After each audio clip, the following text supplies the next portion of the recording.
আজকে আমি ভাতের চাল দিয়ে মজাদার একটা পিঠা তৈরি করে দেখাবো। আর এই পদ্ধতিতে পিঠা তৈরি করলে কিন্তু কখনোই ফেল হবে না। ব্যাটার দেওয়ার সাথে সাথেই কিন্তু ফুলবে। প্রথমে আমি একটা বাটি নিয়ে মেজারমেন্ট কাপের 2 কাপ ভাতের চাল নিয়ে নিব। আপনারা যতটুকু তৈরি করবেন ওই অনুযায়ী নিয়ে নিবেন। এরপর ভালোভাবে ধুয়ে আমি ভিজিয়ে রাখবো 2 ঘন্টার জন্য। আপনারা চাইলে এর বেশিও ভিজিয়ে রাখতে পারেন। চালটা দেখেন একদম সাদা হয়ে গেছে আর ধরলেই কিন্তু ভেঙে যাচ্ছে। এখন আমি একটা ব্লেন্ডারের জাগ নিয়ে নিব, এর মধ্যে দিয়ে দিব। আপনারা কিন্তু চাইলে এই কাজটা শিলপাটায়ও করে নিতে পারেন। আর এই পদ্ধতিতে পিঠা তৈরি করলে কিন্তু আপনার পিঠা 100তে 100 হবে। ব্লেন্ড করা হয়ে গেছে, এখন আমি বাটির মধ্যে ঢেলে নেব। এখন ব্যাটারের ঘনত্বটা দেখাচ্ছি কিরকম রাখবেন। এরকম চামচের সাহায্যে দাগ টেনে দিলাম।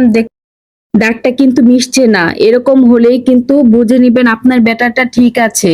না পাতলা না ঘন, এরকম একটা ব্যাটার তৈরি করে নিবেন। এরপর লবণ দিয়ে ভালোভাবে মিশিয়ে নিব। চুলাতে আমি তাওয়াটা আগে থেকেই গরম বসিয়ে দিয়েছি। তাওয়াটা গরম হলে তার মধ্যে আপনি যে এরকম সাইজের তৈরি করবেন ওই অনুযায়ী ব্যাটার দিয়ে দিবেন। এরপর কতক্ষণ রেখে এরকম চামচের সাহায্যে উঠিয়ে নিবেন। দেখতেই পাচ্ছেন কি সুন্দরভাবে তৈরি হয়ে গেল আমার পিঠা। এরকম ভাবেই কিন্তু আমি সবগুলো পিঠা তৈরি করে নিব। একটা পিঠা উঠিয়ে একটু মুছে আবার ব্যাটার দিয়ে দিব। এরকম ভাবেই কিন্তু দিয়ে দিতে হবে। আর পিঠাগুলো সুন্দরভাবে ফুলবে।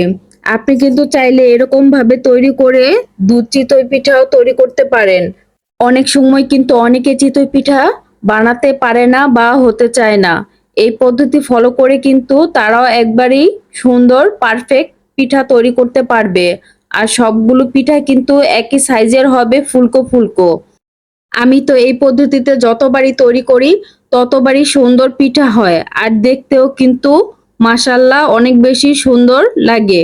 এরকম ভাবেই কিন্তু আমি সবগুলো পিঠা তৈরি করে নিয়েছি। আপনারা চাইলেও কিন্তু এরকম ভাবে ঝাল চিতই পিঠাও তৈরি করতে পারেন। আমি এর মধ্যে একটু ধনিয়া পাতা আর একটু কাঁচামরিচ দিয়ে ঝাল একটা চিতই পিঠা তৈরি করে নিলাম। দেখতেই পাচ্ছেন কত সুন্দর ফুলকো হয়েছে। এরকম ভাবেই কিন্তু আমি সবগুলো পিঠা তৈরি করে নিয়েছি। একটা প্লেটে রেখে দেখাচ্ছি মাশাআল্লাহ কতটা সুন্দর হয়েছে। আর একটা ভেঙে দেখাচ্ছি, ভিতরেও একদম জালি জালি ছিদ্রযুক্ত পিঠা হয়েছে। চাইলেও কিন্তু এটা ভিজাতে পারেন আর সুন্দর পারফেক্ট ভাবে ভিজবে। এরকম পিঠা বানিয়ে আপনার চাইলে ভর্তা বা গরুর মাংস যেটা ইচ্ছে ওটা দিয়েই খেতে পারেন।